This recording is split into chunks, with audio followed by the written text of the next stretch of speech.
And today only, actually, the convention tickets are 30% off. That's the early bird discount. So if you'd like to come to the convention and network with other intelligent Black people, learn a lot about everything from crypto to relationships to politics to investing, starting a business, all that good stuff, feel free to go to boycewatkins.com. The link is right there. Hey, Alicia, how are you? My wife's name is Alicia, so I like that name a lot. It's a good name. So anyway, I decided I would pop in and do a quick little Q&A. And so if you put a question in there, make it a quick one, like make it like a one sentence, or that way I can answer it really quickly. Okay. So Alicia, you know my wife. Yeah, my wife and I do a podcast called Pillow Talk with Dr. Boyce and Dr. Alicia. If you go to boyceandaliciatv.com, you can subscribe. We do about 2 episodes a week, and we talk. We just literally lay in our bed against our pillow and just. We figured that people might want to hear what 2 college professors who believe in Black love talk about when we're sitting there just in the bedroom, because we have these really intelligent conversations about all these. Well, yeah, I'd say interesting. I don't want to call this intelligent. That sounds kind of weird, but but they would just be interesting conversations. Like it's really cool to. When you are a deep thinker, it's cool to be next to somebody else who's a deep thinker. My wife reads over 20 books a year, and she's a licensed therapist. But what's interesting though is that we're a little bit of the odd couple in the sense that her worldview is different from mine. Like she's like, she'll say things like, war, we don't need war. War is entirely unnecessary. And I just don't agree with that. I think war is necessary. I think you got to be ready for war. So we don't agree, but I learned from her. She learns from me. And as long as you can maintain that balance, that makes a big difference. Now, next question. Why do Nubian brothers and sisters call ourselves Black? I've heard that. I've heard from some of the brothers out and sisters out here that have explained that maybe we shouldn't call ourselves Black. I call myself Black. That's just my choice, but you have a right to make whatever choice works for you, and I respect it. Dr. Boyce, why did you turn down the teaching job at Simmons attending this summer? And I would love to know. I'll paraphrase Lewis. I didn't turn it down. There wasn't really a position. Simmons College is a great school, but down in Kentucky, it's an HBCU. I don't think they really have a big budget. I don't think they really have the resources in place. So it wasn't that I turned them down. I love Simmons. I love Kevin Cosby. I love all the people down there, but it just wasn't there. I mean, there's nothing really to build on, and with the Black Business School, we have 150,000 students around the world. I mean, we're all over the planet. So that's really a pretty good situation that allows me to do all the teaching that I want to do. So if you're interested in taking a look at some of that stuff, feel free to go to my website. My website is boycewatkins.com. Let's see here. Do you believe that we are on the verge of a nuclear war with Russia this year? I hope not, Philip. Man, I hope not. God, I don't even want to think about that, but it's possible. It's possible. Let's see, Lemire, are you aware of how the petrodollar is losing dominance based on the new blockchain-based payment system the BRICS nations are building and soon will implement? No, that's not my area of expertise, and so I haven't seen much about the petrodollar, so I can't really respond to that intelligently. You posted something on Facebook about Will and Rock that disagree with, but I can't remember. Yeah, I thought that I don't understand it. I don't understand why Will Smith punched or slapped Chris Rock. I don't get it. I think that the fact that they're over 50 years old, I mean, come on. Like I'm put it this way. I'm a fan of Black men being grown-ups. I don't think we always have to be into like hip hop gangster crap. Like when Chris Rock is almost 60 years old, what does it look like to have 2 60-year-old Black men? Damn, there's still a 53-year-old and 57-year-old up there fighting like they're teenagers. That's kind of embarrassing, man. And I get it that to protect Black women, all that. I get all of that, but there's a lot of ways you can protect people without slapping them or slapping other people. There's a million ways to protect. I protect my woman all the time. I protect her emotionally, intellectually, financially. Why does it always have to come down to violence? I'm not a fan of that. I wish Will had handled it differently, but that's life. That's his choice. Let's see here. Sharon says, okay, let's see your comment. Sherwin. Let's see it. Fred, are you allowing food vendors for the conference? Yeah, I think that food vendors are allowed. That I can't be 100% sure, but I got to check with the event planner. But we are having vendors. If you go to, boycewatkins.com, there's a link to get a pass to the conference. Within the next week, we will have the vendors link also up there. If you want to be a vendor or a sponsor, the sponsors we will promote on our big platform, on our different channels. We actually have 1 million people a week that check out our different platforms. But if you want to just be a vendor and just vend at the event, that's also a possibility too. A lot of money gets made that way. Let's see here. They use Chris to send a message to Will and Jada. Yeah, I don't know. I don't get it. I don't know what was going on with that. I didn't think the joke was that bad. And alopecia is not cancer. Like I'm not saying it's not bad. I'm just saying, it just didn't. I think people are making a whole lot more out of it than they should have. Is Ride a good stock? Heavy Chevy. I don't know. I don't know enough about that stock. There's thousands of them, but I do have a stock market investors class where literally the students send me stocks that they want me to look at, and I look at it and I come back with with my opinion in the next class. So feel free to go take a look at the class. You can do a free trial actually at Boyce BoyceWatkins.com. So feel free to go to BoyceWatkins.com. I'm retired, sir, and trying to get the best out of my pension. All right. Short questions, please. One sentence, one short sentence. A CD plan. I don't think CDs are good. I wouldn't go with CDs. I don't think CDs pay you anything. You'd be better off staking crypto or investing in low risk stocks. Let's see here. Nicole says, I hate that I missed you when you were in Chicago. Well, you know what? We're actually doing a big event in Chicago in May. So make sure you get on the email list or something like that. If you go to BoyceWatkins.com, there's a link where you can actually get some stocks that I actually recommended for 2022 that I think are going to be good investments. But when you get that, you'll also get a chance to get on our email list. And if you get on the email list, that way I can announce to you when we go to Chicago or whatever city we go to. We got on the radar, I think we have Chicago, Detroit, Dallas, New Orleans, and of course, Charlotte. The convention is in Charlotte. And if you want to get a discount on convention tickets for today only, there's a 30% early bird discount that ends tonight at midnight. Just go to BoyceWatkins.com. Let's see here. What is best to invest in, an IRA or an annuity? I'm 52 and I know it's a little late, but I now have money to invest. I don't think it's a preference. I think it's a matter. It's like saying which is better, red or green. It depends on what color you like, So I think an annuity can work if you want that consistent cash flow, but if you don't need it, then an IRA might be the best bet. They both have benefits, so I would encourage you to look up the different benefits. IRA has a lot of tax benefits, and an annuity is where you can put a bunch of money in and kind of get like these regular payments. So it kind of depends on what you need. Any advice for those of us who are starting out in this financial space and trying to build generational wealth? I have a free lecture that I created for you guys called basically the keys to black financial security, how to be financially secure, what that looks like. So if you go to blackfinancialsecurity.com, that's totally free and it's right there. So that might be a good place to start if you're into that kind of thing. Another way might be to sort of read financial information on a daily basis. Subscribe to some publications that might go a long way for you. Let's see. Russia's shutting down oil reserve to European countries. Russia's selling in rubies. Okay, interesting. Didn't know that. Yeah, that Russian war, I don't like it, but what can you do? Wars happen. No such thing as black. Okay. Can you discuss the relationship between tariffs and inflation? Says author.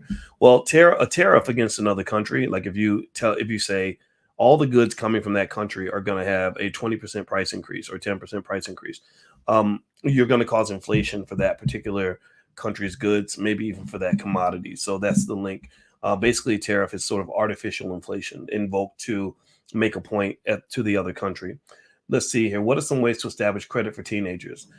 They have teenage credit cards out here. I can't think of any offhand, but if you look up credit cards for teenagers, there are cards out there you can use to go ahead and get your kid used to using a credit card and establishing credit and all that good stuff. All right. So if you're on TikTok, by the way, my TikTok is Boyce Watkins. I'm going to shut down the TikTok in a minute, guys. So it was good. It was real talking to you. I've never talked live. I've only talked live to the TikTok users only once. Oh, authorized user. There you go. Alicia, that's a good point. So Alicia did make a good point there that if you make them an authorized user, really that works for anybody that you're trying to build credit for. If you make them an authorized user on your card and you trust them, that will increase their credit score. So I'm shutting off the TikTok now. And so I'll see you guys soon. Okay. Take care now. All right. So it'll be shut off by TikTok. All right. Let's see. Let's keep going. Let's see who's from. Tracy says he's from Boston. I don't know who's from Boston. I'm sorry. What do you think of legacy reseller accounts like eBay, Poshmark, Etsy, etc.? I don't use them that much. I know people that do. It's tough to make money, but if I was to do it, I would take a class on how to do it. Learn from somebody who knows how to do it. I have wealthy family members. Thanks for so much. Good for you, Paul. Congratulations. My name is Corey. Hey, Doc. It's a black-owned bread company out of Chicago called the Black Bread Company. Is it possible for you to do an interview with them sometime? No, I do not do interviews like that anymore, to be honest with you. In order to do an interview, honestly, it's like people, if they want to pay us to do an interview, I'll do it to raise money for the Black Business School. But I don't like doing interviews. Honestly, I'm not a journalist, and it's not fun for me. It takes me away from running the business. So people like to come on the platform because they can make money, because I reach so many people. But honestly, it's just such a drain, and I just am just not, and I'm just, yeah.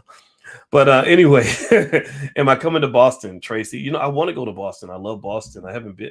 I did an internship in Boston with General Electric when I was a sophomore in college, and I've never forgot that summer. And yeah, would I like to go back to Boston? I would. I don't have any plans, but I would definitely love to go back. So yeah, so there we go. So one day I'll be back in Boston. It won't be this year though. Hey, Shy from Philly, how are you? Is that a new judge? Is that new judge any good for FBA? Ask Texas, Alabama. It depends on how you look at it, right? Here's the deal. Okay. The thing about this Judge Ketanji Brown Jackson is that I read her whole bio. She's extremely qualified. She's went to Harvard. She's smart. Her family's a solid family. And she has some connection to the deepest criminal justice issue in America, in my view, which is mass incarceration. Mass incarceration is the number one criminal justice issue. It's not Black men being shot by the police. Not to say that's not important, but it's not like every other person has a relative who was shot by a cop. Most of y'all don't have a relative that was shot by a cop. But most of y'all do have a relative who got locked up, maybe on some dope charges or for drugs or something like that, or got killed in a drug-related situation, or have a relative that was hooked on drugs. So the war on drugs, to me, is the greatest social justice issue of this generation. Everything else is a distraction. It's a distraction in my view. So the fact that she's connected to that issue, that her uncle, because her uncle got life in prison with no parole. The only reason Ketanji Brown Jackson's uncle didn't get all his time is because Ketanji knew Barack Obama. Barack Obama gave him a commutation on his sentence and got him out of jail. Most people can't get that. So it's very frustrating for me because I really want to see systematic responses to systematic problems. We do book club every week. Every Wednesday night we do the Dr. Boyce book club, where we're reading Powernomics and Black Labor, White Wealth. And the biggest thing you can learn from the book club is that racism was very systematic. They systematically created laws. I read to you one by one 85 laws that were created to control Black people. It was done in a very systematic fashion. There were institutions that colluded in order to form what Dr. Anderson refers to as racial monopolies to specifically control Black people. They did it in a systematic, structured way. So my point is, if you're going to solve a systematic, structured problem, you must solve it with a systematic, structured solution. Screaming and hollering because some Black man got shot by the cops ain't shit to me. It means nothing. It doesn't do anything in terms of really changing the parameters for all 40 million Black people. I'm not saying it doesn't matter. I'm not telling you that George Floyd isn't important, but I'm telling you that when they do all this, like, well, George Floyd is just like Martin Luther King type stuff, that's all a big distraction to keep you away from the core issue. The core issue is that Joe Biden sent probably 200,000 or 300,000 people to prison, many of whom are still there. They're all sitting there rotting and waiting to die because y'all getting caught up in one shooting in one city, and they always do it just because there's an election coming up. So I don't talk. If you notice, if you follow my platform, you'll notice I don't really talk about individual police shootings. Well, who did what? Who shot? Who did this to that? And who did that? I don't get into that. I want to talk about the big picture. The big picture is that hundreds of thousands of your people are locked up right now and dying in jail because we're too busy screaming and hollering about one guy's situation. One person's situation is not more important than all of our situation. I don't care who that person is. So that's my 2 cents. I think that that's the one thing that I liked about Ketanji Brown Jackson, besides the fact that she seems decent.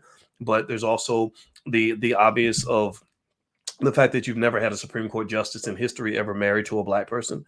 That's because Black marriage is considered dangerous. Black people unifying is considered a dangerous thing. It is a threat for Black people to form collectives and unions. So if Ketanji Brown Jackson's husband was Black, she would not be getting nominated for the Supreme Court. I guarantee it. So, and remember, her husband was a 7th-generation Harvard graduate, which means that he's connected in the halls of power, because the Supreme Court is linked to Harvard University. When Barack Obama nominated Elena Kagan, who was a dean at Harvard, for the Supreme Court, I got somebody, I think it was another brother, Charles Ogletree, who was on the faculty at Harvard. I think he reached out to me to ask me to advocate for her. And I picked up on it. I said, okay, this is a Harvard thing. This is Harvard taking care of Harvard. So that's kind of what that is. If she didn't go to Harvard, she wouldn't be getting nominated. If she wasn't married to a white boy, she wouldn't be getting nominated. Kamala Harris, if she married a black man, wouldn't be getting nominated. I'm not dogging out their spouses or saying interracial marriage is the devil. I'm saying that you live in a country that still hasn't come to terms with the way that it views black people as a collective. There has still to this date, in my view, has not been any high-level politician in America that has truly and meaningfully advocated for black people over any long period of time. Anybody like that, they would destroy him before he gets a chance to do anything. That's why you'll never see me running for office. All right, so if you give me one sentence questions, I can give you quick answers. That was a little bit longer of an answer. I didn't mean to go so long, but I want to address that. But if I don't see your question the first time, just feel free to write it back in again. And I want to remind everybody, you have a few more hours to get 30% off your convention tickets. The convention is going to be the All Black National Convention is going to be October 28th through the 30th in Charlotte, North Carolina. It's a great big family reunion. You get to learn, you get to hang out, you get to have fun. We have a ball, we have an award show. We also have lots of learning and teaching and breakout sessions and panels and speakers. And we even have speed dating. So if you're tired of dating losers, come to the convention. You'll meet great people. Keisha Ravenel was sad because her ex-fiance let her go, unfortunately, and she was really broken by that. Well, guess what? She went to the convention. She met a guy on her way to speed dating. They are engaged now, right? So coming together is probably the most valuable thing that we're offering at the convention. The convention is the 28th through the 30th. So it's a 3-day event, Friday, Saturday, Sunday. So if you're watching on Instagram, you can click the link in the bio and you can see the convention passes right there on my website.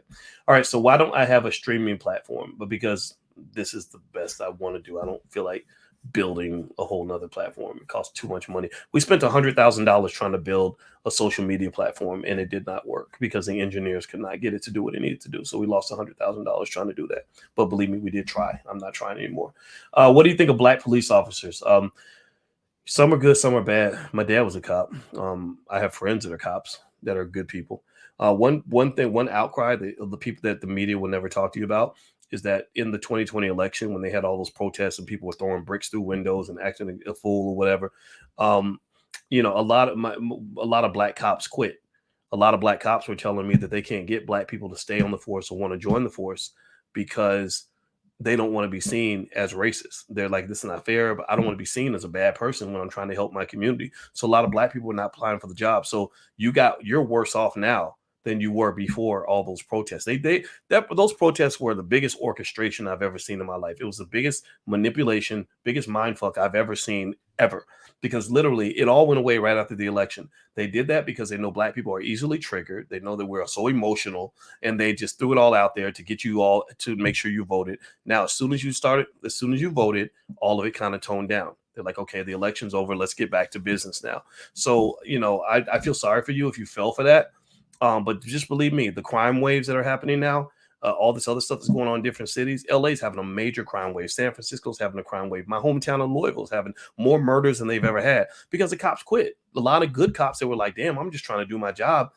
They're like, they're like, man, I'm not doing this, And some people are like, well, you should have been a cop if you ain't ready to do your job. Well, guess what? Now, some of those positions, my father told me in the 80s, they would get 1,000 applicants, qualified people that went to college and everything to want to be on the police force, the best of the best. He said now they can't get nothing but racist rednecks who can't get a job anywhere else. They have to hire crazy people now because nobody wants the job anymore. So I'm just encouraging those who have balanced, rational thinking to just really understand what you're doing. You can't be too extremist because it's not going to work out in your favor. But that's my 2 cents. That's what I believe. What would you recommend to a student? Would you recommend a student pursue a PhD in finance in 2022? Yeah, just be ready. Make sure you study lots of math. It's lots and lots and lots and lots and lots and lots and lots and lots of math. And just be ready to go through a lot of hell. And make sure you go to a good school, because if you get a PhD from a school that isn't very good, it's pretty worthless because it's not going to get you a university job. Universities will only hire people typically from better universities. So if you want a job at the University of Tennessee, then that means you got to go to like a Big Ten school like Michigan.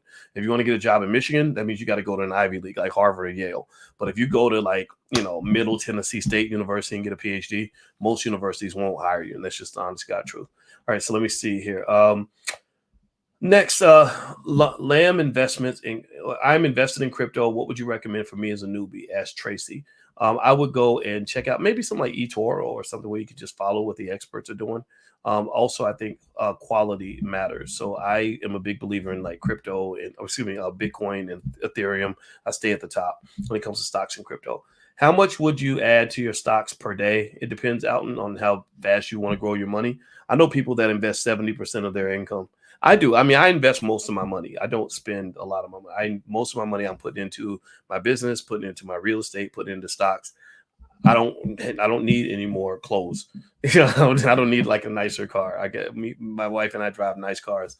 What am I going? I mean, I'm not going to blow it on stupid stuff.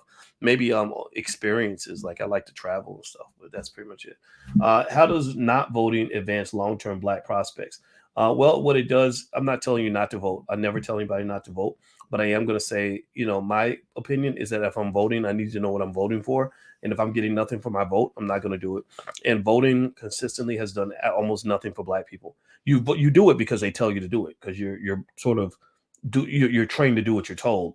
But if you can't give me a logical reason why I'm doing this thing, I'm not going to do it. And a lot of people think that not voting is bad. If you don't vote, you don't count. They don't know anything about political science. People like this know nothing about political. If you study political science theory, you will find that abstaining is a viable political strategy. In fact, the Democrats do it. The Democrats in Texas, when they got mad because the Republicans were passing these laws that they didn't like, I don't know if it was abortion or something else, they didn't vote. They didn't vote. So if not voting is bad, then why would your own politicians not vote? Well, they abstained because they knew that abstaining was making their point. So I'm not telling you not to vote. I'm just saying, you show me where Black people are benefiting from voting. Show me the benefits. If you can't, then that means you're just doing what people told you to do. I don't speak slave. I'm sorry. I don't speak slave. Let's see. Do you travel and do speaking engagement? Yes, I do, Kelly. You can email manager@boycewatkins.com. That's manager@boycewatkins.com if you'd like me to speak somewhere. Should people skip school and go straight to entrepreneurship? Adrian, I think it depends on who you ask and who you are. I've seen people do it and it's worked for them. It's not for the faint of heart. No matter which path you pick, there's going to be a pro and a set of pros and a set of cons. I say pick the path that works for you. Going to college, there's nothing wrong with going to college. College is fun. My son's in college right now, having a blast. But if he wasn't interested in school, then I would say, okay, well, you got to get education. You got to get knowledge from somewhere. So where are you going to get it? So remember, online, you can learn a lot of great stuff online. I taught on college campuses for many years, and it's great. College is mostly valuable to me, not just for what you learn, because you can learn a lot of stuff in a lot of places. It's like the experience. It's living with, in the building with your best friends and getting to meet girls and, have fun. Like college, you play basketball, just all this stuff you get to do, So I think that if you're in a rush to start your life, I would say go to college just because it gives you a chance to just be a kid for a little while. You ain't got to run out and you got your whole life to be a grown up. But the problem is when you go too deep in debt. When you go too deep in debt, then what happens is that debt. I know 50-year-old college graduates, 60-year-old college graduates who still can't pay the loans back. That's not good. That's not a win for you in the wealth category. Let's see. Glenn says, Dr. Boyce, you're the GOAT. I appreciate you, King. Well, I appreciate you too, brother. Thank you so much for your kind words. Tim Wright, you're the best, Doc. I look forward to meeting you at the conference. I look forward to meeting you too. And by the way, if you want to learn about the convention, just go to boycewatkins.com, click the link for the All Black National Convention. The information is all right there. And today's the last day at midnight tonight. Up until midnight, you can get 30% off. That's our early bird. So feel free to take a look at that. Let's see here. And when the vendor spots will open up next week if you want to be a vendor or a sponsor. And we'll make it worth your while. Like, we want you to make money. We don't want you to just sponsor just out of the kindness of your heart. If you don't make more than what it costs for you to be a sponsor or be a vendor, then we're not doing our job. So the goal is to do a trade. You have a business, you're making a little bit of money, you want to get more customers. Well, we'd love to have more sponsors because we can't take money from everybody. You're not going to hear about Bank of America sponsoring the All Black National Convention because they're going to monitor what we say. And we don't want anybody monitoring what we say. We have complete freedom of speech. Last year, it was really important because we had serious conversations about those jabs. Rizza Islam was there. I love Rizza. To me, Rizza is one of the greatest black leaders in this country that we have right now. I love that guy. I'm not going to tell him like, oh, don't be talking about, don't be saying nothing bad. Boss gonna come get you. We don't do that. So, but but raising money is important to do things like this. It costs hundreds of thousands of dollars to pull these things off. That's why everything can't be free. Okay, so that's transparency in terms of why we have to charge certain prices, and we do our best we can, and we have a great team, and we will get it done for you. All right, so let's see here. All those crime-ridden cities are being run by white liberal Democrats. Kind of ironic, ain't it? What are your thoughts on the California reparations bill? I think a reparations bill, it depends on what's in it, right? So if you have something good in it, something beneficial, and it's a sincere effort to make to repair, then I think it should be considered. I don't think it should be just written off. I think the California, for all of its flaws in that particular context, it sounds like they're trying to do the right thing. But but the thing is, they don't know the history. I think they don't understand how serious the check has to be, how big that check must be for it to actually be the adequate check. We've been reading Powernomics and Black Labor, White Wealth every Wednesday night. We've been reading it paragraph by paragraph, word for word, because I want you guys to be educated on what your country has put you through. I want you to be educated on what your country owes you. And Dr. Anderson has laid out so much stuff in those books. My good Lord, Jesus. If you want to join the book club, just go to BoyceWatkins.com. The link is there. The book club, the live book clubs are free. The archive lectures, we've done almost 40. There's a fee for that. But if you want to come to the live sessions, those are absolutely free. And literally, it's just astonishing, when you just see all the laws that they put in place, all the money that they stole from you. There's documented statements where the people in the South literally were saying, the leaders were saying, we can't survive without black labor. They literally said that. And also there's interesting stuff that you don't learn in school, like how the people in the North didn't want you to be free either. They were like, what the hell? Don't send those Negroes up here because they're going to come take our jobs. So they sent them back down south and said, here, look, y'all can do whatever you want to do with them because the war is over. We don't want no problems. So the South implemented the black codes and started abusing black people and forcing them back into slavery because your so-called allies wasn't looking. So that really is a parallel to today. You're scared of the Republicans, so but the Democrats ain't looking. So everybody's abusing. You're getting abused from both sides, right? So ultimately, these things are things I think we need to learn because they're feeding you a fairy tale. They're making you think that certain people are your friends. And so any black person in 1888 who was looking to white liberals to come save him was a goddamn fool. He was getting played. He was, because they're like, no, we're going to string you up too. Don't come up in our house. So just be clear. You don't have any friends. I hate saying it like that, but it's true. Oakland. Let's see. Oh, wait. Roy Carter. Is Bollinger Bands a good indicator for trading stock options? I don't use them, but I know what you're talking about. I mean, it's not my thing though. Technical analysis is iffy. It's a little bit like voodoo sometimes. It just feels like it's like superstition in some cases. Not in every case, but because there is some technical analysis that can work, I think, but some of this stuff is absolute voodoo. Let's see. Oakland's Ghostly says, I'm a poet, self-published author, and musician. What would be the best way to market myself as a coach and share my work? I would join the coaching program. I would specifically learn. I would be very intentional about it and dedicate like 500 hours to just studying how to be a coach and how to market and position your products and how to sell and how to get your clients. Let's see. Assalamu alaikum, big brother. What are good cryptocurrencies for beginners to start with? I would go straight for Bitcoin and Ethereum. I think Ethereum is going to be big. What's another one that I like? Oh gosh, we had recommendations in the crypto club. We have a crypto club in the Black Business School. It's on my website, BoyceWatkins.com, if you want to go take a look. But what was that?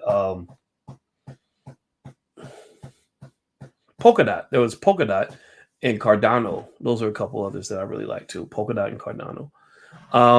But there's others, but those are a couple that a lot of experts seem to like. Let's see here. Should we continue to trust Van Jones with the money he received from Jeff Bezos? Well, I can't say I ever really trusted Van Jones, but I never distrusted him. I just, I mean, I don't think Van's a bad guy. I don't. He's not really moving the needle. He doesn't really inspire me to say, yeah, that's our guy. I'm more of a Farrakhan kind of guy. Like, tell him like it is. Go straight for the jugular. Go, and I think that my philosophy is that is that most of the solutions for Black people can come from just building a better Black community. I believe in that a lot more than I believe in building a better white community or getting white people to be nicer or changing how white people think. I don't know how to do that. I don't know when that's going to occur.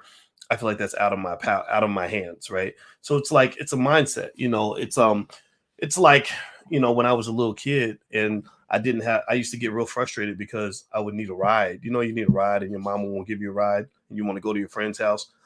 And I hated that. It was very irritating for me because I would ask for a ride and she would say, "Yeah, I'll take you," and then she wouldn't do it or whatever. And so I got a moped, and when I got a moped, it would take me longer to get there, right? And it was, I had to get the gas, I had to ride in the snow or whatever, but at least I knew I was going to arrive. And so one of the reasons I'm a big believer in do for self is because I'll admit I don't have a lot of faith in white people shifting their mindset enough to really open up opportunities for us in the way that we deserve. I believe that it's always going to be constant frustration, always going to be constant disappointment, always going to be constant confusion over the fact that they tell you that they want an equal opportunity society and all these other things, but then they don't follow through and they don't care. I feel like it's disrespectful. It's like they just spit on you and laugh at you, and there's nothing you can do. But if you have a strong community, there's a lot you can do. If you raise good quality kids, how do I combat racism? Well, I picked a good, smart wife who is skilled at what she does. Um, and we have some strong, smart kids that we educate to the best of our ability. We build our wealth, we save our money, protect our assets. We educate ourselves so that we're smart and well trained on what's happening in the world. We try to own property and own assets so that we can protect our interests. And white people don't mess with us. We have white neighbors. They're not gonna mess with us. They're probably intimidated by us, I mean, because we're smarter than they are, and we probably have more resources than they do, and our kids are smarter than their kids. And so I don't think this doom and gloom idea that somehow because you're Black, you're always just an inch away from being murdered for no reason. I don't. That's just not the reality I've seen. I know people like that, but usually it's because they are following a different blueprint from the one I was raised on. I was raised on a blueprint where my father didn't take shit from nobody. My parents, taught us to be responsible for our outcomes and to do your best and don't go out here doing stupid shit and you're gonna be okay. But that might mean things like my father. Both of my fathers were hooked on drugs at one point. My dad talks about being in Vietnam and messing with heroin. My other father was in prison for drugs, my biological father. So as a result of that, I stayed away from drugs. My father went out of his way to make sure I understood drugs are not for you. And also, for whatever reason, I chose not to drink alcohol. And the reason I didn't is because I noticed a lot. If you pay attention, you'll see a lot of Black men that get killed or end up in bad situations because they use drugs and alcohol. Let me tell you an example or tell you a story. Steve McNair. Anybody remember Steve McNair, Air McNair, who played for the not Houston Texans, but the Tennessee Titans. And he was a great quarterback and a great player. And I'm not saying he deserved anything. I'm not saying he deserved what happened to him because he got killed by his girlfriend or whatever. But I remember I met Steve maybe a few weeks before he died. And we took a picture together. I got to go find that picture and I'll put it up on so you can see what I'm talking about. And I remember noticing his eyes were like bloodshot red. Like I could tell he was drunk. And I was like, "Hey man, can we take a picture?" We just took a little quick selfie. It was 2006. And I was like, "Oh, this dude's messed up." And then when he got shot by his girlfriend, like he was laying on the couch and he was shot, I couldn't help but wonder, first of all, was he drunk that night too? I don't know why I'm thinking that he might have been. I'm not saying he was for sure. I got to double check that. But also, just you even though you don't deserve to be victimized, I think that there's something to be said about Black men doing our best to not put ourselves in a situation where it's easy to victimize you. So it's kind of like when Cardi B used to talk about how she would drug men and rob them and then get them raped by a tranny. And I agree. You don't deserve that. Nobody deserves that. Even if you're sleeping with hookers, you don't deserve that. But you also have to say, okay, should I really even put myself in that situation anyway? And that kind of conversation is not allowed in some spaces. Some people just want you to only be a victim and to do as much dumb shit as you possibly can. Like literally eat the wrong food, make the wrong choices, be high and drunk all the time. And then when something happens to you, you have no self-defense. All you have is the moral high ground. Well, I'm a victim, right? And that comes with a certain type of empowerment, like, oh, I'm the victim, everyone's going to feel sorry for me. But I think as a man, or as an intelligent man or intelligent woman, you got to go beyond using victimhood. Victimhood is not a shield. Victimhood does not protect you from the things that are out there to harm you. And so the benefit you got from your great grandma, who grew up in the Great Depression, when nobody felt sorry for your black ass, the benefit your grandma brought to the table, she taught you, baby, don't be out here doing nothing stupid, you know. And we live in a world where people will just do terrible things, like literally ruin their own lives. You be out here high and drunk and eating fried chicken all the time, just doing whatever. And then when something bad happens, like you dead from a heart attack from too much fried chicken, too much Popeyes, or you broke because you were throwing your money up at the club, or something bad happens to you, with a cop or whatever, because you're so drunk you don't even know where you're at, right? And then people will say, oh, you're a victim and it's their fault, and I get all that, but they're not completing the conversation. My goal is to teach you how to not always be a victim. Do you understand what I'm saying? It sounds harsh. I have to say it gently because it hurts people's feelings. But maybe that's why a lot of military people follow me, because my soldiers tend to get it. They tend to understand what it means to be on mission and to protect yourself and to be ready, right? But everyone else, a lot of our community, you're just taught to be a victim. You're taught to do as much dumb shit as possible. You're taught to not prepare for anything, right? So think about this. A kid goes to school for 12 years and he graduates, and the damn kid can't even read, can't write, can't do math, but he knows how to twerk. He knows how to play basketball. He knows how to do all kinds of stuff that ain't got nothing to do with anything he's going to need to survive. And then when his life falls apart, people are like, oh, he's a victim. It's because of racism. Yeah, racism was always there waiting for his ass. Racism tends to pick the weakest link, right? Racism grabs you when you ain't ready. Racism requires a response. As Black people, you must have a response. What is your response? Where is your preparation for the future? Do you know the number one slogan I repeat to my daughter on a regular basis? If you ask my children, what's the thing Boyce says all the time that just gets on your nerves? You know what I say? I say preparation is the key to success. I say it all the time. If they're late, if we're about to leave and they forget something in the house, I'll be like, preparation is the key to success. Well, they didn't do their homework, they got a bad grade, I'll be like, preparation is the key to success. That's because I've learned that the biggest thing that I was able to pick up from my parents that we don't teach our people is the importance of being proactive instead of always being reactive. We always looking back at what just happened instead of thinking forward about what all the things that can happen and all the things we must prepare ourselves for. So if I'm sitting here and I'm really talking to a young Black man who says, look, I want to really be ready for life, what do I do? You know what I would say to him? I'd say, number one, stay away from drugs and alcohol. Too many Black men are getting killed off of drugs and alcohol. They go into the club getting shot because somebody stepped on their toe and they felt disrespected. They get running into cops, and the cops are able to arrest them or kill them because they don't know what the hell's going on, or they do something they wouldn't normally do. Stay away from drugs and alcohol, because drugs and alcohol have absolutely obliterated the Black community, destroyed the community. Little girls getting raped because somebody got drunk and did something he might not normally do, or daddy's off in jail because daddy was slanging dope, or mama was hooked on crack. Like, just avoid drugs and alcohol at all costs.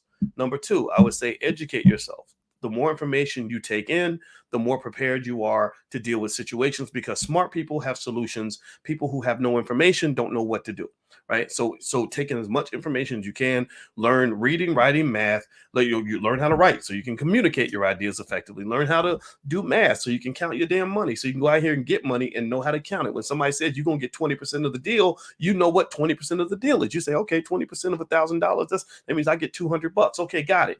Do you know how many kids graduate? I kid you not, I've talked to grown people and I've said, if I was going to give you $100 and you had to pay me 20%, how much would you have to pay me? They can't even answer that.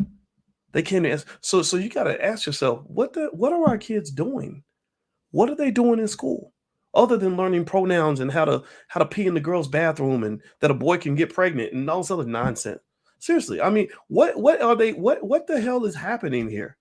They're dumbing down your whole community to make them vulnerable so that you will always be able to check the victim box. Well, I'm gonna tell you, at the end of the day, when the universe is adding up winners and losers, and the universe is deciding who gets the prize and who gets kicked in the ass, the universe ain't gonna give a shit about whether or not you were the victim and you had the high ground.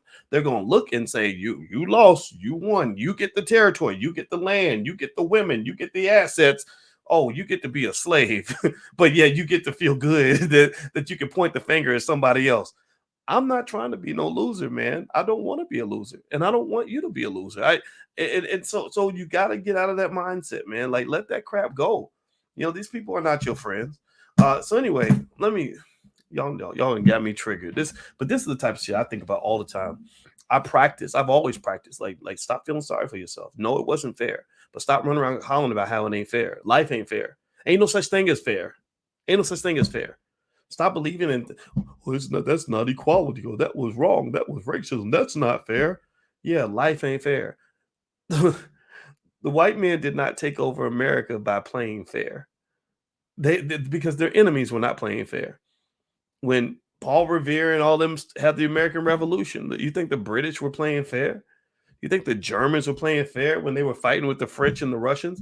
It's literally Adolf Hitler signed a contract. He signed a treaty with Joseph Stalin and said, hey, man, look, hey, don't start, and there won't be none. You don't mess with me, I won't mess with you. He signed the treaty and immediately violated the treaty because life ain't fair. And Stalin was heartbroken, and the Germans were advancing toward Moscow. They were killing and raping and pillaging all the way through because the Nazi soldiers were hopped up on a PCP and all this other stuff, right? Well, Stalin, after he finished feeling sorry for himself, he pulled together his army. He understood. He learned life ain't fair. He pulled together his army of 1 million Russian soldiers and kicked the Germans in their ass and chased them all the way back to Berlin. And they raped and pillaged and burned everything down along the way because life ain't fair. So if I was to really leave one message with you today, and I hope you get it, and I hope you're hearing me, is that as a Black person in America and beyond, I need you to accept the idea that life ain't fair. No matter how much they tell you that, they tell you that to get you to let your defenses down. Life is not fair. It ain't gonna be fair. It ain't never gonna be fair for you. So thank you. Fuck fair. Get even. Be ready to fight. Be ready to stand up for what is yours. That's what you must do if you ever want to win in America. You will never win because somebody handed you the trophy. That's a damn fairy tale. That's it, guys. I'm done talking. I hope you guys have a good day. It was great speaking with you. I'm gonna come back in a little bit, maybe tomorrow or something like that. But right now, I need to go take a nap. So hit the thumbs up button if you're watching online anywhere, and also don't forget that for the rest of the night, you can get 30% off your convention tickets. So if you want to bring your family, I encourage you, reach out to your relatives, let them know about the All Black National Convention. You can go to boycewatkins.com, and the convention tickets are right there. Or if you're watching on Instagram, the link is in the bio. Also, we are putting together an affiliate program in the Black Business School. If anybody wants to join that program and actually sell stuff on your own and get a cut of the money. So what we wanted to, we've been thinking about this for a while. We wanted to set up something where some of you could actually sign up for an affiliate program and take some of the stuff that, like maybe my class, my stock market investing class. And if you have a friend you want to sell it to, you can sell it to them and bring them in, and you get a cut of whatever you bring to the table. Okay. Because I want to share with you. All right. So anyway, I'll let you guys know how that goes, and I'll keep you updated on that. We're working on it right now. We're not completely done, but I'll keep you posted. All right, everybody. So have a good day. God bless you. I'm gonna go lay down for a little bit. I'll talk to y'all later. Be good. Peace.